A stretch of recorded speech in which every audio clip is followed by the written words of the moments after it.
지난주 저는 하나님의 은혜로 우리 교단의 부총회장에 제가 등록을 하였습니다. 저희 교단은 12,000교회가 넘는 우리나라 세계에서 거의 가장 큰 교단입니다. 근데 제가 38년 만에 처음으로 우리 교단의 단독 부총회장 후보로 큰 일이 없으면 선거를 하지 않고 이제 부총회장이 될 것입니다. 저는 이렇게 일찍 부총회장이 되고 또 이듬해에 총회장이 될 것에 대해서는 전혀 관심이 없었습니다. 저는 젊은 시절부터 오로지 목양 일념, 영혼 구원. 그래서 저는 전국을 다니면서 부흥회를 인도하고 목회자 세미나를 하는 데만 제가 전념을 하였습니다. 오로지 깊은 영성 그리고 성령 충만, 또 제 영혼이 안테나가 하나님의 보좌에 온전하게 연결되는 그런 성결한 종이요, 능력의 종이요, 소위 말하는 영적인 종이 되기를 위해서 아주 노력을 했지요. 개척교회 성도들로부터 저는 절대로 제가 총회장이 되는 꿈이 있습니다, 그런 거 기도 부탁한 적이 없어요. 오로지 하나님 앞에 합당한 종이 되게 해달라고 간절한 기도 부탁을 했어요. 그런데 제가 한국교회 연합사역과 생태계 회복사역을 하다 보니까 어느새 이게 내가 혹시라도 이런 직임이 필요하지 않나, 이런 생각을 해본 것입니다. 사실 우리 한국교회 생태계라는 언어도 제가 대한민국에서 제일 먼저 썼고요, 또 사상전과 문화전을 해야 한다는 용어도 제가 제일 먼저 썼습니다. 뿐만 아니라 이슬람 문제, 반동성애 운동, 또 종교인 과세 대책, 사실 여러분 저희 교회는 다 세금을 내고 있습니다. 우리 교역자들 또 우리 직원들 말이죠. 그러나 이게 부작용이 있을 것 같아서 제가 이런 대체 운동에 제일 먼저 앞장을 섰고, 또 우리 존경하는 이동섭 장로님께서 국회에서 애를 써주셔서 진심으로 감사를 드립니다마는 저는 순수하게 대형교회 목사의 체면을 구기면서까지 이 일에 퍼스트 리더 역할을 해왔습니다. 열심히 글도 쓰고요, 광장에 가서 검투사처럼 싸우며 외치기도 하였고요. 이런 사역을 한다고 여러분 오해해서는 안 됩니다. 어느 정파 라인에 어느 정당과 손을 잡고 한 사람은 절대로 아닙니다. 저는 그저 순수한 종교적인 신념과 그리고 가치를 지키기 위해서, 성경의 진리를 지키기 위해서 여기까지 온 것이죠. 그러나 시간이 흐를수록 한계점에 다다랐습니다. 더구나 연합기관이 하나가 되는 일에는 제가 물밑에서 했지만 저는 총회장이나 연합기관 대표회장이 아니기 때문에 마쿠적인 일을, 결정적인 일은 하지는 못했다 이 말이죠. 그래서 언젠가 나도 교단장이 되어서 진짜 한국교회를 하나로 만들 수는 없을까, 그리고 한국교회 건강한 생태계 그리고 제2의 부흥운동은 할 수는 없을까, 그런 생각을 하면서 하나님이 저를 쓰시면 하나님 제가 인생 한 번 사는데 멋지게 쓰임받아 보겠습니다, 그렇게 기도를 하였습니다. 그런데 우리 총회는 만 60세가 되어야 총회장이 될 수 있습니다. 저는 아직도 50대이기 때문에 현실적으로 할 수가 없어요. 그런데 또 감사하게도 총회 어르신들께서 어떻게 해서 나이를 낮춰주게 되었습니다. 그럼에도 불구하고 저는 개혁교단 출신입니다. 현실적으로 말하면 우리 교단의 주류가 아닙니다. 비주류 출신입니다. 여러분 어느 정당에서도 비주류는 당대표가 될 수는 없습니다. 저는 비주류 출신이기 때문에 총회장을 한다는 건 정말 힘든 일입니다. 그런데 어찌해서 하나님의 은혜로 출마 예상을 냈던 목사님들께서 저에게 양보하는 마음으로 정말 불출마를 선언하시게 되었습니다. 그러니 저는 그분들의 존엄만 생각을 해도, 이름만 생각해도 고개가 숙여지게 됩니다. 그분들에게 참 감사하는 마음, 제가 빚진 자의 마음으로 한국교회를 위해서 일을 해야 되는데, 어쨌든 제가 단독으로 출마를 했으니까 결격 사유만 없다면, 제가 큰 사고 치지 않는다면 선거 없이 제가 총회장으로 섬기게 될 것입니다. 그러나 저는 마음에 깊은 고민이 있습니다. 그 고민은 어제 오늘 일은 아니었지요. 대한예수교 장로 안에 분열된 교단만 해도 여러분 백수십 개입니다. 신학적인 논쟁 때문에 분열되는 그런 때도 있었지만 대부분 누가 총회장을 하느냐, 누가 교단의 대표가 되느냐, 이 교권 싸움을 하느라 교단이 다 분열이 되었단 말이죠. 그래서 이게 소강석의 이미지도 저 새끼 저거 총회장에 연연하지 않는가, 이런 이미지가 혹시 보일까 싶어서 얼마나 제가 고민을 한지 모릅니다. 앞으로가 더더욱 걱정입니다. 과연 내가 우리 교단의 신학적 정체성과 역사적 초심을 회복시킬 수 있을 것인가? 그리고 한국교회를 하나로 통합해서, 물론 교단의 신학은 분명히 정체성을 가져야지만 연합기관을 하나로 만들어서 우리 한국교회를 지켜낼 수는 없을까, 이런 고민을 하고 있습니다. 저희 교단은 1959년 WCC 문제 때문에 눈물을 머금고 새로 교단을 시작해야 했습니다. 이 WCC가 좀 자유주의 경향이 많거든요. 신학적이고 역사적인 정통성은 우리 교단에 있다고 하지만 저도 그렇게 믿습니다. 그러나 현실적으로 볼 때는 우리 교단이 순수한 신학 하나만을 지키기 위해서 허벌판으로 나와서 다시 시작하는 것입니다. 그런 상황에서, 오갈 데 없는 상황에서 부산의 고 백남조 장로님께서 사당동의 총신대의 땅 거의 2만 평을 기증을 하셨습니다. 그리고 땅이 있어서 뭐합니까? 이제 여러분 이 학교를 지어야 되지 않겠습니까? 그럴 때 고 김윤찬 목사님께서 미국의 맥킨타이어 박사에게 편지를 썼습니다. 존경하는 맥킨타이어 박사님, 우리는 보수신학을 지키기 위해서 허벌판으로 나와서 신학교를 세워야 합니다. 부디 미국에서 도와주시기를 바랍니다. 그래서 그 편지 한 장으로 10만 불을 후원받습니다. 그리고 그 뒤를 이어서 직장암 투병을 하고 있었던 명신홍 목사님께서 미국을 2차례 3차례를 가셔서 35만 불을 기증받아 왔습니다. 거기에다가 장로 13동지회가 있는데 지금 살아계시는 우리 권영식 장로님의 아버님도 13동지회예요. 그런데 이분들이 주축이 되어서 전국교회 눈물로 호소를 하였습니다. 우리가 보수신학을 지켜야 됩니다. 보수교회가 살아나야 됩니다. 그래서 전국교회가 눈물로 헌금해서 지금 저 사당동 총신대학을 짓게 된 것입니다. 그렇게 해서 우리 총회가 지금은요 1만 2천 교회가 넘는 가장 큰 교단을 자랑하고 있습니다. 그런데 지금은 우리 교단이 과연 이러한 초심을 지키고 있는가? 그래서 한동안 여러분 총신대가 교권 싸움의 중심이 되었고, 그러다가 지금은 관선이사까지 들어왔습니다. 제가 눈물을 머금고 여러분에게 말씀드린 적 있었잖아요. 기도하는 총회, 거룩한 성총회, 개혁신학의 꽃을 피우는 총회라기보다 이게 교권 싸움을 하는 총회의 모습을 이 지상파 방송을 통해서 얼마나 많이 보여주었습니까? 이러한 때 우리 총회가 과거의 초심을 회복하고 순수한 신학적인 정체성과 그리고 신앙의 순수한 퓨리티를 회복해야 되는데, 그리고 장자교단답게, 여러분 형제간이 싸워도 부모가 없더라도 장자 큰아들이 다 형제간을 아우르지 않습니까? 우리 남진 장로님 나오시는 국제시장에 거기 여러분 주인공의 아버지가 죽으면서 네가 우리 집안의 어른이라고 대표라고, 그런 것처럼 여러분 장자교단이 한국교회를 아울러야지요. 한국교회를 연합시켜서 교회 생태계를 보호하며 다시 한번 제2의 부흥운동을 이루어야 하지 않겠습니까? 그런데 제가 이런 꿈이 있었는데 현실적으로 내가 이런 일을 할 수 있을까라고 하는 걱정이 든단 말입니다. 과거에는 제가 총회장이 되면 내가 한국교회 하나 만드는 건 내가 자신 있다. 그리고 제2부흥을 인도하며 제2부흥을 일으키며 대사회적, 대정치적, 그리고 대시대적 리더십을 행사할 수 있다. 이것만큼은 장담했는데 여러분 갈수록 한국교회가 어려워집니다. 그리고 계속해서 한국교회를 압박해오는 반기독교 세력은 더 커지고요, 연합기관들은 계속해서 분열하며 마음을 하나로 만들지 못해요. 이 한국교회 연합기관은 계속해서 혼돈을 일으키고 있단 말입니다. 그래서 제가 자신감이 조금씩 떨어지고 있습니다.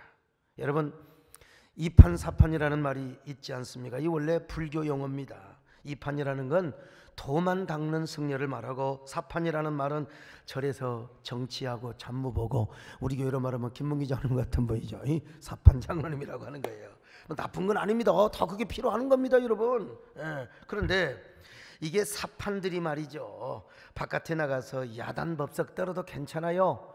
이게 이 판만 딱 중심을 잡고 있으면 끄떡이 없다는 것입니다. 그런데 이게 이 판이 사판과 함께 돌아나요. 이걸 이판 사판이라고 하는 거예요. 그래가지고 이제 그냥 그 돈은 안 닦고 뭐 참선은 안 하고 바깥에 가서 그냥 싸우고자 하시고, 이걸 야단 법석이라고 하는 거예요. 바깥에 나가서. 이런 용어를 제가 그대로 쓰는 것은 바람직한 일은 아닙니다. 그럼에도 불구하고 우리 교계에도요, 이판이 있고 사판이 있어요. 그런데 사판이 정상적인 일만 하면 괜찮아요. 또 이판도 자기 일만 하면 괜찮아요. 김문기 장로님처럼 다니면서 탁 찬양도 하고 기도하고 괜찮아요. 이제 앞으로 성길도 안 내기로 하셨으니까 아무튼 간에요. 그런데 이게 사판이 전혀 그저 자기 욕망을 꿈꾸면서, 그리고 그냥 그 욕망의 정치 교권 싸움을 하는데 이 판도 같이 합쳐져 버리면 문제가 된다는 거요. 기도하고 목양하고 그리고 영혼밖에 모르는 목회자도 결국 사판으로 가면은 안 된다 이 말이요. 지금 우리 한국교회도요, 사판과 같은 지도자들 때문에 지금 이거 문제가 보통이 아니거든요. 그런데 제가 한국교회를 하나로 만들고 진짜 총회 위상을 세우기 위해서는 어쩔 수 없이 제가 지금 이판 쪽에 있지만 이제 사판에 계신 분들과도 만나고 그분들과 대화도 해야 되고 그런 시간을 가져야 됩니다.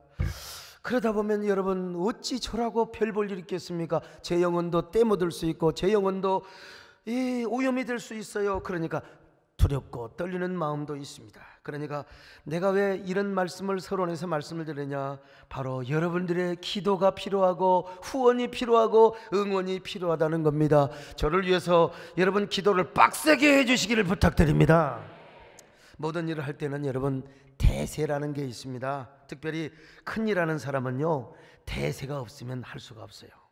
이 대세만 있느냐? 타이밍이 필요합니다. 여러분, 아무리 힘이 있어도요, 절묘한 타이밍, 그 타이밍을 붙잡지 못하면 여러분 다 나가리가 돼버리고 마는 것입니다. 그리고 그때에 맞게 자신이 이루고자 하는 뜻을 어떤 일정한 흐름으로 펼쳐나가는 것입니다. 이거는 우리 교회 가끔 오시는 우리 박지원 대표님의 언어를 제가 빌려서 지금 하는 말인데요, 저는 정말 하나님이 아시겠지만 제가 이런 고민을 하고 거룩한 염려를 하다 보니까 하나님께서 저에게 대세라는, 시대적 대세라는 은혜를 선물로 주셨어요. 이걸 이제 삼성전자의 회장님께서는 초격차라는 말로 썼는데, 아무튼 저에게 초격차의 은혜를 베풀어 주셨습니다. 그리고 절묘한 타이밍에 하나님이 저를 내세워 주셨습니다. 그러므로 먼저 우리가 하나 되고 총회를 중심으로 한국교회 거룩한 흐름을 만들어야 되는 것이 저의 꿈이고 여러분의 목적이 되어야 될 줄로 믿습니다. 저와 여러분이 하나님 앞에 이렇게 쓰임받을 수 있도록 간절히 기도를 해주시기를 바랍니다. 그래서 저와 여러분을 통하여 이 시대에 교회를 교회되며 예배를 예배되게 하고, 그리고 거룩한 하나님의 은혜의 흐름을 우리 모두가 주도적으로 흘러가게 할 수 있기를 바랍니다. 부흥의 강물이 막 흘러가도록 할 수 있기를 바랍니다. 교회를 교회되게, 예배되게 우리를 사용하소서. 진정한 은혜 오늘 임하도록 우리를 사용하소서. 성령 안에 예배한 자유의 마음으로, 사랑으로 교회는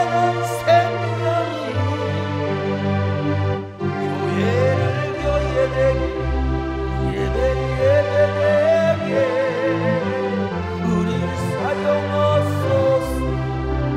진정한 은혜 오늘 임하도록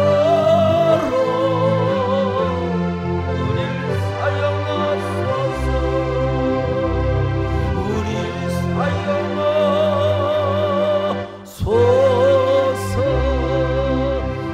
세계적인 경영 전략가인 피터 피스크가 쓴 게임 체인저라는 책이 있습니다. 이 게임 체인저라는 말은 어떤 일에서 결과나 판도, 흐름을 통째로 바꿔서 좋은 결정적 역할을 하는 사람이나 사건 혹은 회사를 의미합니다. 남들이 만드는 게임에서 이거 내가 조금 더 잘하지 이런 의미가 아니고, 전혀 새로운 게임, 전혀 새로운 어떤 그 정치, 전혀 새로운 시정 운영, 이런 걸 게임 체인저라고 말하는 거예요. 미국의 애플이나 구글, 아마존이나 중국의 알리바바나 샤오미, 우리나라의 삼성 같은 회사가 바로 게임 체인저라는 그런 대표적인 회사라고 말할 수 있는데요. 어느 기업이나 정부 조직에 창의적인 게임 체인저만 있으면 기업의 방향성이 달라지고 사역의 아주 본질 자체가 달라지는 거예요. 모든 영역의 흐름을 바꿔버릴 수가 있다는 거예요. 저는요, 이 책을 보면서 야, 이런 생각이, 그렇다, 나는 게임 체인저가 아니라 홀리 체인저가 되리라. 이 시대의 게임 체인저 목사뿐만 아니라 우리 세된 교회가 그야말로 홀리 체인저 처치가 되게 하리라. 여러분 동의하시면 아멘 하시기를 바랍니다. 지금 세계 흐름을 보면은 동성애적 성정치 투쟁과 사회주의적 혁명의 물결이 쓰나미처럼 지금 밀려오고 있습니다. 과거에는 마르크스 공산주의 물결이 세계를 위협했다고 한다면 지금은 성정치와 네오막시즘, 다시 말하면 신사회주의 혁명이 절묘하게 융합이 되어서 온 사회를 지금 점령해가고 있습니다. 기독교를 철저하게 적으로 간주하는 움직임이 이런 현상 때문에 계속해서 일어나고 있습니다. 이들의 논리는 단순합니다. 이거예요. 그들은 먼저 남녀로 구분된 양성의 성을 사회적 성으로 바꿔버리는 거예요. 다시 말하면 남자 여자가 아니라 내가 여자가 되고 싶으면 여자가 되는 거예요. 내가 또 여자인데 남자가 되고 싶으면 남자가 되는 거예요. 이게 사회적 성, 젠더라고 하는 것인데, 이런 성과 성 역할을 하는 가정의 의미를 변질시켜버리고, 그리고 그 가정제도를 고집하며 양성 평등을 주장하는 교회가 공격의 대상이 안 될 수가 없습니다. 지금 시대적으로요. 그러면서 인간의 성을 정치와 권력의 문제로 삼기 시작합니다. 이걸 성혁명, 성정치라고 하는 것입니다. 성정치 이론을 처음으로 시작한 사람이 빌렐롬 라하이라고 하는 사람이요, 좀 삐딱하게 생겼지 않습니까요? 저 양반의 동성애 성정치를 제일 먼저 주장했던 사람이요. 근데 당시 프로이드 학파에서도 저거 또라이라고 말이죠. 그래서 아예 쫓아내버렸습니다. 그러나 훗날 프랑크푸르트 학파와 네오막시스트들이 자본주의를 철폐하고 시장경제를 무너뜨리는 전략을 연구하다 보니까 성정치가 필요한 거예요. 동성애, 모든 성은 다 동등하다. 그래서 그들은 빌렐롬 라하이의 동성애 성정치 이론을 그대로 받아들여버린 거예요. 아니, 그들이 추구하는 평등한 세상을 이루기 위해서 동성애 전략과 그리고 성정치를 최첨단 미사일 같은 무기로, ICBM이나 SLBM 같은 무기로 사용을 하게 되는 것입니다. 특별히 안토니오 그람시라는 사람, 저 사람 평생 사회주의를 위해서 몸바친 사람입니다. 이런 평등한 세상을 이루기 위해서는 헤게모니 이론을 주장합니다. 모든 사회문화에 있어서 헤게모니를 주어야 된다는 겁니다. 그래서 그들은 먼저 언론부터 장악해요. 여러분, 언론을 왜 장악한 줄 아십니까? 특별히요. 그래서 이 언론을 통해서 국민의 의식과 상식의 세계를 바꾸려고 하는 거예요. 언론의 반복을 통해서 무의식적 세뇌를 시킵니다. 검은 것도 계속해서 흰 것이라고 10번 20번 하면, 그 옛날에는 여러분 동성애가 비정상이라고 하더니 계속해서 동성애 성혁명 성정치를 하고 언론에서 반복하다 보니까 지금은 완전히 국민들의 의식이 많이 바뀌어지게 된 것입니다. 그런데 자기들이 헤게모니를 잡는 데 있어서 가장 큰 걸림돌이 전통적인 가족제도와 양성적인 성의 가치관을 가르치는 교회예요. 교회. 이 교회는요, 간음도 하지 마라, 낙태도 하지 마라, 교회는 동성애도 하지 마라, 그리고 전통적인 가정이라는 게 뭐냐, 남과 여로 시작되는 양성의 사랑이다, 이렇게 이야기하니까 이게 교회가 주적이 안 될 수가 없는 겁니다. 그래서 무조건 교회를 공격하는 흐름이 지금 계속되고 있습니다. 여러분, 우리가 이런 흐름을 알아야 하는데요, 물론 저는 동성애 자체는 반대하지만 동성애자들이 있다는 현실 그 자체는 인정합니다. 이것도 인정 안 하면 안 되죠. 중세에는 막 그러니까 그 사람들 잡아 넣는 거죠. 저도 자식을 키우는 사람이고 이제 손주가 있어요. 그래서는 안 되지만은 제 아이가 동성애적 성향, 제 손주가 동성애적 성향을 가졌다고 하면 어떡하겠습니까? 죽일 수도 없고, 그래도 관용으로 품어야지요. 그러니까 우리는 내 자식이 아니더라도 주변의 동성애자들을 보면 긍휼히 여기는 마음, 불쌍히 여기는 마음을 가져야지요. 나는 지금까지 단 한 번도 그들을 혐오하거나 차별하거나 그리고 저주한 적이 없습니다. 도대체 우리 사이에 누가 동성애자들을 혐오합니까? 여러분, 우리 한국교회는 누가 도대체 동성애자들을 여러분 혐오하고 차별을 합니까? 나 그런 게 못 봤습니다.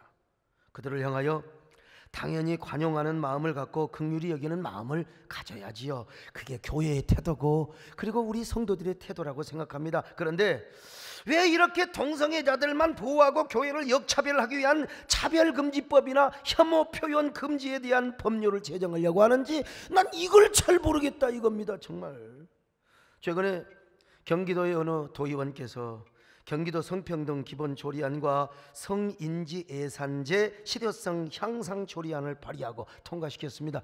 나도 이게 뭔 말인지 모르겠어요. 근데 이게 무슨 말이냐면 지금 이 젠더 스스로 성인지 이 동성을 하는 데 있어서 이게 이 지원을 하는 예산이라 이 말입니다. 지금 한마디로 이분도 교회 집사님이셨대요. 담임 목사님도 진짜 얼마나 마음이 아팠다고 합니다. 모르고 그런 것이죠. 모르고. 이건 이제 수정을 좀 해야 되는데 경기도에서 이런 일이 있으니까 전국 17개 광역시도에서 또 주목을 하기 하잖아요.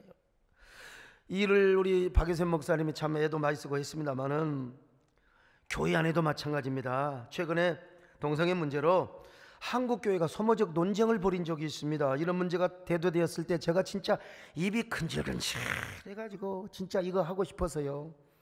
그러나 제가 너무 앞서서 말하기가 입장이 곤란한 제가 이 총회 출마의 그런 그 입장도 있고 그래서 인내하고 참았는데요. 한마디로 무엇 때문인 줄 아십니까? 인식의 부족과 차이입니다. 인식이 얼마나 중요한 줄 아세요? 인식.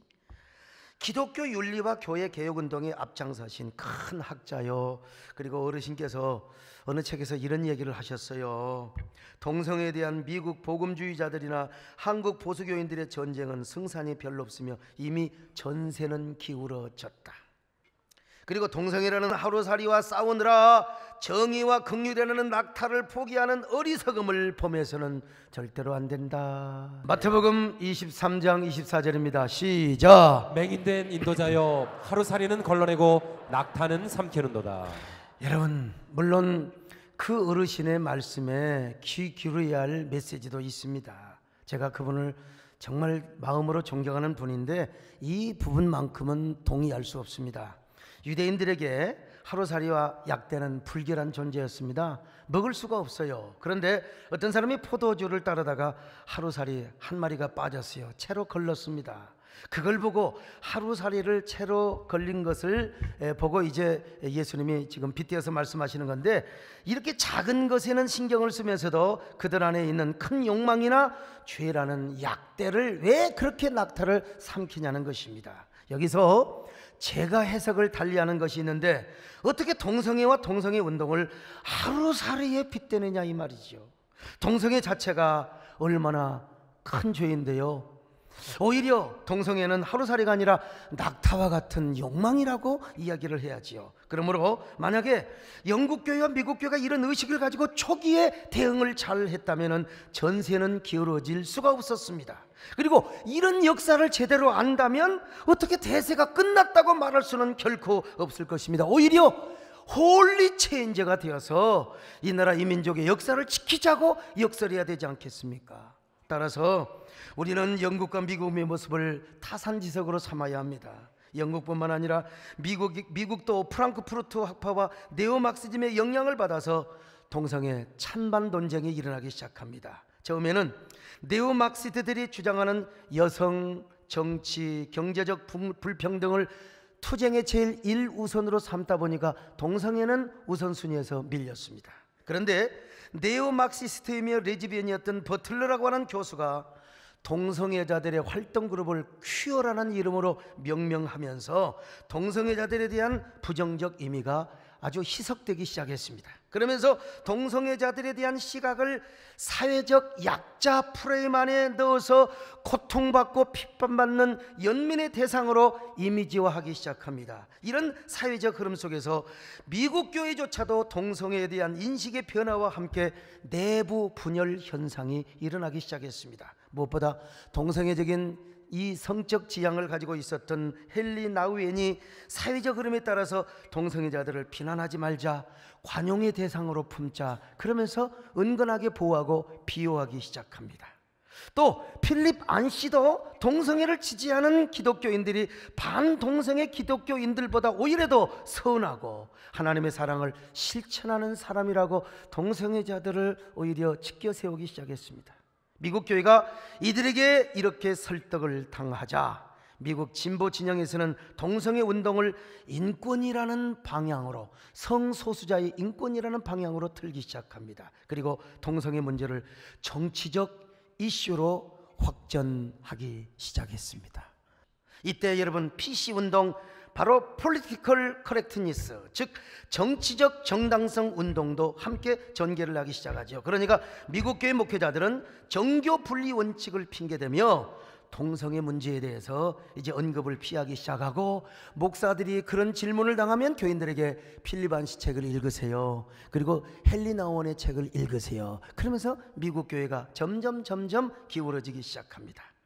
미국 교회가 동성애 문제를 종교적 신념이나 가치 문제로 보지 않고 사회적인 흐름이나 그리고 어떤 양상으로 보았기 때문에 그렇습니다. 바로 이런 미국의 흐름이 네오 막시스트들의 주장으로 탄력을 받게 되고 정치 세력화되며 이제 정치 이슈화되기 시작합니다. 그러자 미국의 공영방송이나 지상파 방송에서 동성애를 미화하기 시작합니다. 레즈비언 드라마나 게이 프로그램이 공공연하게 방영이 되고 동성애를 반대하는 교회를 꼰대로 비하하기 시작합니다. 여러분, 이 꼰대란 말이 여기서부터 나왔던 것입니다. 그러면서 교회는 동성애 합법화를 막을 수 있는 사회적 지지와 동력을 잃어버리기 시작했어요. 더구나 헨리 나우엔이나 필립 안씨 같은 목회자들마저 동성애가 이제 선천적이다, 당시에는 선천적으로 많이 알려졌었거든요, 옹호를 하기 시작합니다. 그리고 더 나아가서 포퓰리즘에 편승합니다. 영향력 있는 저술가 유진 피터슨이 책만 쓰면 그냥 미국에서 서점가를 강타했는데, 이분도 자신의 북마케팅을 위하여, 책을 팔기 위하여 동성애를 옹호하게 됩니다. 그러다 보니까 미국 연방하원의회에서도 동성애 반대냐 찬성이냐 이 문제를 연방의회에서 결정하지 않고 주의회에서 알아서 하도록 각 주에다가, 여러분 이게 우리 김창준 장로님이 그때 연방하원 의원이셨는데 이걸 잘 아니까 저에게 가르쳐 준 것입니다. 그때 악을 쓰고 막으셨어야 되는데 아무튼 간에요. 참 상황이 이렇게 되자 미국 교회 안에도 동성애에 대한 인식과 그리고 대응 전략이 없어요. 아니면 지지하거나 반대하는 이런 양상으로 분열되기 시작합니다. 그러자 진보적인 민주당은 기독교 유권자들의 눈치를 보지 않고 미국을 패싱합니다. 미국 교회를 패싱했어요. 그래서 동성애 합법화를 밀어붙였습니다. 그 결과 여러분, 맨 먼저 매사추세츠 주, 이 발음은 맨날에도 잊어먹어요. 이 주에서 제1호로 합법화되게 되었고, 지금은 50개 주 가운데 37개 주가 동성결혼 합법화를 이루고 만 것입니다. 이런 역사적 흐름을 안다면 동성애 운동을 어떻게 하루살이에 비유를 할 수 있단 말입니까? 더더구나 우리 안에 낙타와 더 큰 욕망이 있고 더 큰 죄가 있는데 어떻게 하루살이 같은 동성애만 반대하느냐고 어떻게 그렇게 말을 할 수가 있겠습니까? 이거는 저는 동의할 수 없어요. 그것은 우리 안에 있는 죄에 대한 욕망과 동성애를 합법화하려고 하는 그 차이를 구별하지 못해서 그렇다는 것입니다. 그러므로 동성애 운동을 하루살이에 비유하는 것은 그 생각이 당시 미국 교회 대부분의 목회자들의 생각과 같습니다. 대부분 그때 미국에서 공부를 했거나 그 영향을 받은 사람들이죠. 우리는 당연히 우리 안에 있는 낙타, 더러운 욕망, 이런 거 우리가 다 버려야 될 줄로 믿습니다. 당연히 정의와 긍휼을 우리가 앞세워야 됩니다. 그러나 여러분, 오히려 그보다도 더 무서운 것은 동성애를 합법화시키거나 반기독교 문화를 법제화시키려고 하는 것이 더 무서운 것이라는 걸 우리가 알아야 돼요. 그런데 영국 교회와 미국 교회 목회자들은 이걸 몰랐습니다. 그럼에도 불구하고 한국 교회는 이런 전철을 밟으려고 하고 있어요. 우리의 생각과 정신이 과거 영미교회 사상을 그대로 따라가요. 이걸 답습하고 있습니다. 오히려 이 현실을 타산지석으로 삼아서 함께 힘을 합쳐서 홀리 체인지가 되어야 되지 않겠습니까? 여러분, 하나님 앞에 여러분 얼마나 부끄러운 짓을 하려고 하는 것입니까? 저는 적어도 일찍이 이런 역사적인 흐름을 알았습니다. 물론 저보다 이 흐름을 먼저 앞섰던 분이 누구냐? 이정훈 교수님입니다. 이분이 교회 해체와 젠더 이데올로기라는 책을 썼습니다. 우리 교회도 오셔서 간증도 하시고 강의도 하셔서 여러분 잘 아시겠지만 이분은 원래 불교의 승려셨어요. 그리고 이 종자연, 다시 말하면 교회를 압박하고 교회를 무너뜨리려고 하는 단체에서 반기독교 활동을 하다가 어느 날 이 TV 방송의 설교를 듣고 헷가닥한 거예요. 그 설교가 누구냐? 제가 아닙니다, 여러분. 저였으면 더 좋았는데 아무튼 간에요. 그러나 어느 날 하루아침에 회개하고 성령을 받고 보니까 나는 나쁜 놈이었구나. 교회 핍박자여 포용자여 박해자였구나. 그래서 이제는 나는 현대판 사도 바울의 길을 가리라. 한국교회를 지키는 사역을 활발하게 하고 있어요. 이분이 책을 쓰셔서 추천사를 해달라고 해서 제가 추천사를 썼습니다. 그 중에 맨 마지막에 이런 내용이 있습니다. 목회자가 이 책을 읽지 않는 것은 직무유기다. 이 책을 읽고 소리를 내지 않는다면 비겁한 도망자다. 이 책을 보면요, 오늘날 이 시대의 반기독교적인 사상과 정신이 얼마나 폐륜적인가를 알 수 있어요. 한마디로 이 시대의 반기독교적인 사상과 정신이 얼마나 하나님을 대적하는 바벨탑을 쌓고 있는가를 깨달을 수가 있습니다. 오늘 여러분 성경은 뭐라고 말씀합니까? 오늘 성경의 귀를 기울여 보세요. 온 땅과 그 땅에 거하는 거민들은 하나님을 경외하래요. 하나님이 세상을 창조하셨어요. 남녀로 만드셨어요. 그러니까 이 하나님을 두려워하며 경외하라고 말씀하고 있습니다. 시편 33편 6절로 8절입니다. 시작. 여호와의 말씀으로 하늘이 지음이 되었으며 그 만상을 그의 입기운으로 이루었도다. 온 땅은 여호와를 두려워하며 세상의 모든 거민들은 그를 경외할지어다. 이렇게 우리가 하나님을 경외해야 되는데 하나님을 경외하지 못하도록 항상 하나님을 대적하도록 하는 존재가 있어요. 이게 누구냐? 바로 바벨론의 음녀라고 하는 작자입니다. 에레미야 51장 7절 시작. 바벨론은 여호와의 손에 잡혀 있어 온 세계가 취하게 하는 금잔이라. 문민족이 그 포도주를 마심으로 미쳤도다. 여러분, 바벨론의 음녀는 고대 근동의 신화에서 나오는 존재입니다. 그런데 이게 이제 바벨론 시대에 와서 아주 그냥 절정을 이루고, 그래서 이제 요한계시록에 보니까 이 존재를 바벨론의 음녀라고 하는데, 이 바벨론의 음녀는 항상 포도주 잔을 들고 다니면서 이거 한 잔만 마시라고, 이거 한 잔 마시면 음행을 하게 되어 있거든요. 자, 계시록 17장 2절입니다. 시작. 땅의 임금들도 그와 더불어 음행하였고 땅에 사는 자들도 그 음행의 포도주에 취하였다 하고. 이 바벨론 음녀가 제일 먼저 접근하는 게 땅의 임금입니다. 권력자요. 그리고 나서 백성들과 음행을 하도록 하는 것인데, 오늘날 같은 경우 바벨론의 음녀가 지금 정치인들, 권력자들에게 접근을 하고 있습니다. 그래서 여러분, 정치권을 통해서 차별금지법을 입법화하려고 한다든지 성소수자 혐오 금지법 등을 입법화하려고 하는 게 이게 성정치입니다. 그래서 여기에 대한 확실한 의식을 가지고 국회에 들어가는 사람이 얼마나 중요한지 몰라요. 기도하는 이 나이롱 신자가 아니라 진짜 확실한, 우리 이동섭 장로님과 같은 확실한 신앙을 가지고 국회에 들어가는 사람 정말 귀한 분이고요. 아이고, 우리 시장님이 좀 고개를 좀 약간 그런데, 우리 시장님도 진짜 여기에 대한 확실한 이 신념이 있기 때문에 당을 옮기면서라도 이 용인의 청정지역을 지키겠다고. 난 거기에 그래서 우리 시장님 훌륭하다. 여러분들 한번 박수 한번 하실까요? 아무튼 간에요. 예.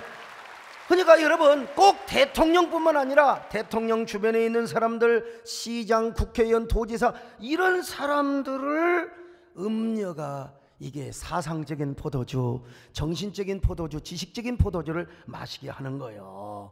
그래가지고 이제 반기독교 악법을 만들고 이 세상을 바벨론 성으로 만들고 하지만, 그러나 여러분 아십니까? 결국은 음녀도 망하고 음녀가 활동했던 무대인 바벨론 성도 반드시 망하게 된다는 겁니다. 자, 요한계시록 18장 2절로 3절입니다. 시작. 힘찬 음성으로 외쳐 이르되 무너졌도다 무너졌도다 큰 성 바벨론이여, 그 음행의 진노의 포도주로 말미암아 만국이 무너졌으며 또 땅의 왕들이 그와 더불어 음행하였으며 땅의 상인들도 그 사치의 세력으로 치부하였도다 하더라. 여러분, 이런 예수님이 오시기 전에 이루어질 겁니다.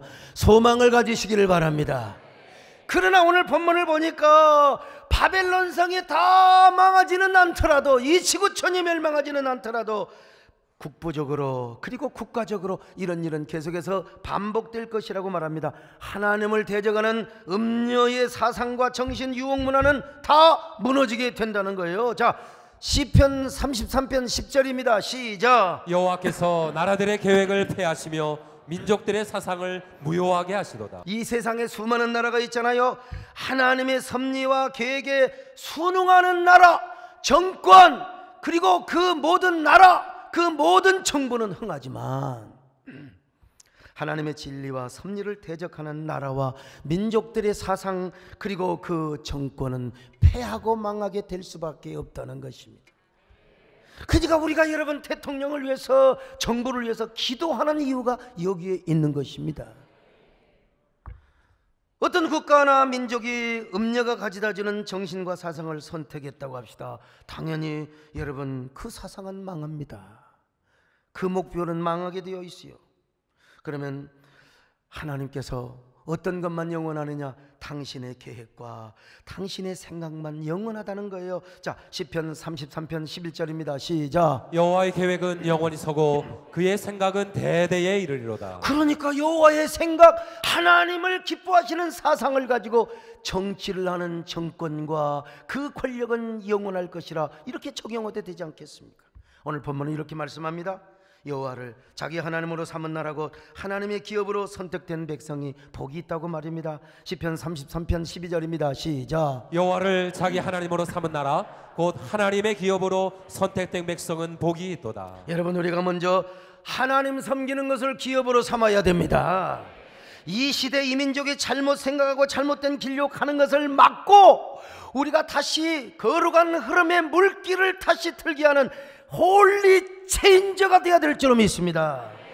그래서 우리 모두 이 시대 민족의 사상과 정신 트렌드를 하나님의 기뻐하신 길로 우리 민족이 그러게 되게 하여 주옵소서.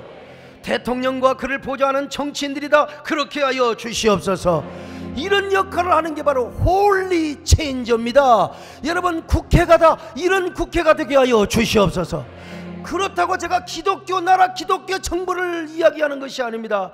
여러분, 하나님이 기뻐하시고 하나님을 대적하는 이러한 사상을 우리가 세우지 말자는 거예요. 우리 모두 이런 홀리 체인저, 우리 민족이 이런 결단을 할 수 있기를 축원합니다. 어느 민족 누구게나 결단할 때 있나. 장가가 어느 편에 설 건가. 주가 주신 새 목표가 우리 앞에, 이게 바로 홀리 체인저가 되는 것입니다. 빛과 어둠 사이에서 선택하며 저는 이러한 종교적인 신념과 신앙적 가치를 가지고 부족하지만 홀리 체인저로 살아왔습니다. 앞으로도 교회 생태계를 보호하며 그리고 반기독교적인 세력과 문화와 맞서서 때로는 설득하며 때로는 대화하며 때로는 싸우는 홀리 체인저 사역을 하게 될 것입니다. 여러분, 그러다 보니까 한국교회 연합사역의 중심에 서게 되고 한국교를 세우는 킹덤 빌더가 되고자 하는 것입니다. 그러다가 어찌어찌해서 타이반, 자이반 부총회장 후보 등록을 하게 되었어요. 우리 시장님은 선거니라 얼마나 애쓰셨습니까? 우리 이동섭 장로님도 이제 곧 우리 국회의원으로서 선거하게 될 텐데, 저 보니까 저 뒤에 우리 이윤석 장로님도 오신 것 같아요. 꼭 무한 신안에서 다음에 당선되기를 바랍니다만, 또 우리 김범수 집사님도 지금 국회의원 도전을 하고 있는데 이게 선거가 만만찮아요. 근데 저는 선거 없어요. 저는 선거 없습니다. 근데 하나님 선거 없는 게 중요한 게 아니라 여러분, 제가 어떻게 하나님께 쓰임 받느냐가 중요한 거 아닙니까? 총회장이 되어서 제가 뭐 폼이나 재고 말이야, 그냥 뭐가지 기부스나 차고 다니면서 이런 총회장 하면 저는 축복이 아니라 저주입니다. 저도 사람이기 때문에 여러분들이 저를 위해서 기도해 주셔야 됩니다. 나는 우리 대한민국을 사랑합니다. 저는 여러분 우리 대한민국 한민족을 사랑합니다. 어떤 의미에서 닫힌 민족주의자는 하지만 제가 열린 민족주의자고요. 저는 보수와 그리고 진보가 함께 제안해서 공존을 하지만 그러나 기독교 가치와 성경의 진리를 지키는 데는 제가 보수적인 사람이죠. 그렇기 때문에 제가 민족을 사랑하며 나라를 사랑하며 여러분 제가 어느 한때에 나라와 민족 그리고 우리 국군과 대통령을 위해서 기도하지 않는 적이 언제 있던가요? 그런데 그래도 여러분 목사의 한 사람으로서 기독교 문화는 지키고 기독교의 진리는 지켜야 됩니다. 왜냐하면 교회가 생명이요. 여러분 보세요. 공산주의 나라가 다 교회를 박멸한 나라가 언제 성공한 적이 있습니까? 목사를 가두어서 공산당 간부로 만들고 교회를 감자창고로 공장으로 만드는 나라치고 잘 되는 나라가 여러분 어디가 있었습니까? 그래서 나라와 민족을 사랑하기 때문에 홀리 체인지 역사 사역을 하게 되는 것이고 이것만이 바로 민족이 살 길이고 이 나라가 살고 이 정부가 사는 길이기 때문에 저는 그렇습니다. 여러분 하나님께서 우리 민족의 사상을 폐하시며 이 나라의 계획을 무효화하시면 어떻게 되겠습니까? 그래서 우리가 교회가 더욱더 부흥해야 되는 겁니다. 교회가 시대의 양심이 되고 시대의 이정표가 되고 시대의 항체가 되어야 될 줄로 믿습니다. 그러기 위해서 작게는 우리 교단을 제가 세우고 한국교회를 세워나갈 것입니다. 그리고 다시 한번 한국교회 제2의 부흥운동을 주도해 나갈 것입니다. 이것이 저의 홀리 체인저의 비전이고 사명입니다. 왜 제가 오늘 이 말씀을 드린 줄 아십니까? 저 혼자는 할 수 없어요. 저 혼자는 저도 때로는 우울증이 오고 저도 때로는 여러분 참 얼마나 패배의식이 많은 줄 아십니까? 여러분들이 기도해 주시고 성원을 해 주셔야 우리 함께 홀리 체인저가 될 때 제가 이런 일을 할 수가 있는 것입니다. 여러분 가정과 직장과 사업장에 홀리 체인저가 되시기를 축원합니다. 그래서 우리 모두 이 시대에 홀리 체인저로 쓰임 받기를 주의 이름으로 축원합니다. 하나님 아버지 고맙습니다. 우리 모두 홀리 체인저가 되게 하여 주시옵소서. 이렇게 쓰임 받게 하여 주시옵소서. 예수님의 이름으로 기도드립나이다. 아멘.